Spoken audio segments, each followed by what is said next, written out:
الحمد لله الذي جعل صلاة الجمعة من شعائر الإسلام وفرضها على أمة محمد عليه الصلاة والسلام لتكون مكفرة للذنوب ومطهرة للآثام.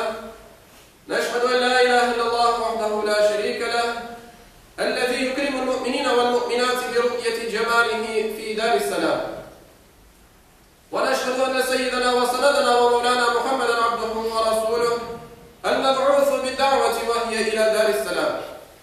صلى الله تعالى عليه وعلى آله وأولاده وأزواجه وأصحابه وأتباعه وخلفائه الراشدين المرشدين المهديين من بعده ووزرائه الكاملين في عهده، خصوصا منهم على الأئمة خلفاء رسول الله على التحقيق أمير المؤمنين حضرة أبي بكر وعمر وعثمان وعلي وعلى بقية الصحابة والتابعين رضوان الله تعالى عليهم أجمعين. أيها المؤمنون الحاضرون اتقوا الله واطيعوه إن الله مع الذين اتقوا والذين هم محسنون. قال الله تعالى في كتابه الكريم: أعوذ بالله من الشيطان الرجيم بسم الله الرحمن الرحيم ولا تقتلوا أنفسكم إن الله كان بكم رحيما. Sadaqallahul azim.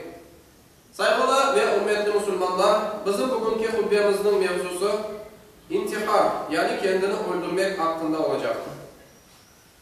Saygılı Müslümanlar, insan Allah-u Teala'nın yaratkan en kıymetli varlığıdır. İslam dini bu kıymetli varlığını himaye edecek bazı esaslarını ortaya koymaktadır. Yüce dinimizin porçala hususlarından biri de candır. Canlı porçalama aslında bütün semavi dinlerinin umumi hususiyetlerinden biridir. Allah-u Teala canlı porçalanmasını emretkendir. Gerek başkasının hayatını kesmesi, gerek ise kişinin öz hayatını kesmesi büyük günahlardan sayılgandır. Hatta insanın kendisini öldürmesi daha büyük günah olarak kabul edilgendir. İnsanlara canlı vergen yüce Allah olganına göre bu canını ondan ancak Allah alabilir. Yüce Allah Kur'an-ı Kerim'de bizlerge buyurmuştur ki özünüzü öldürmeyin. Şüphesiz Allah-u Teala sizni porçalayacaktır. Öz ellerinizle özünüzü tehlikeye sokmayın buyurup bu hususka dikkatimizni çekkendir. Peygamber Efendimiz Muhammed Mustafa sallallahu aleyhi ve sellem Efendimiz ise kim özünü bir şeyden öldürüp intihar etse kıyamet günü ona o şeyden azap getirir buyurup özünü öldürgen, intihar etken kişinin ahiretteki vaziyeti hakkında bizlerge haber vergendir. Saygılı Müslümanlar, günümüzde özüne has olan Batı cemiyetlerinde intiharının içtimai bir afat aldığı gerçektir. Sonki yıllarda Müslüman cemiyetlerinde de intihar hadiselerini görmek mümkündür.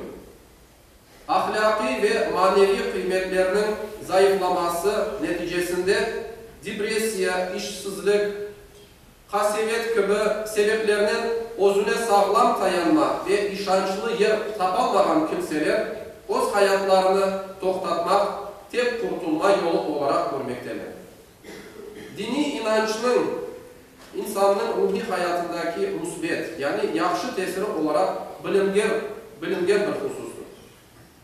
İnsan için ana, baba, dost, vazife, para gibi pek çok şey itibarlı olabilir. Ancak bu gibi şeyler geçicidir. Bugün var, yarın yok olur. Bunun için insanın geçici olmadan her türlü sıkıntı vaziyetinde sığınacağı sonsuz bir inançka ihtiyacı vardır ki o da Allah-u Teala'dır. Allah'ını sığınmaya kefil olarak kabul edip ona teslim olan insan hayatta karşılaşkan sıkıntı meselelerini bir sınav olganını, bunlara karşı sabır ve metanet göstermek gerekliliğini bilir. Bu bakımdan Allah-u Teala'ya olan inançını coymamak Müslümanın temel tabiatı olmalıdır. O halde bizler de her türlü yaramay vaziyet karşısında bir sığınacağımız yüce Allah olganını bilip daima ona yöneleyim. Zamanımızın hastalığı olan depresiyadan korunmanın en kolay ve sağlam yolunun Allah'ta samimi dua, ibadet, sabır ve şükür olganını unutmayın. Mahsus yaşlarımızda korkuzgan manevi hastalıklara karşı onların ahlaki güzelliklerine donanmasını temin etmeyin. Etrafınızdaki ruhi bulanmağa kirgen, içinde olgan sıkıntılı vaziyetini kendi başına geçip olamayan kardeşlerimize da destek olmaya gayret edeyim. Allah-u Teala Kur'an-ı Kerim'de buyuruyor ki, her bir sıkıntıdan son mutlaka bir kolaylık vardır. Onun için saygılı cemaat, unutmayın ki her türlü sıkıntıda beklenmeyen kolaylıklarını hediye etken Yüce Allah'tır. Çünkü onun her şeye gücü yeter, ona dayangan onunla güç kazanır. Allah-u Teala cümlemizde şükür etken ve daima sabırlı olan kullarından olmamızı nasip etsin. ألا إن أحسن الكلام وأبلغ النظام كلام الله الملك العزيز العلام كما قال الله تبارك وتعالى في الكلام وإذا قرئ القرآن فاستمعوا له وأنصتوا لعلكم ترحمون.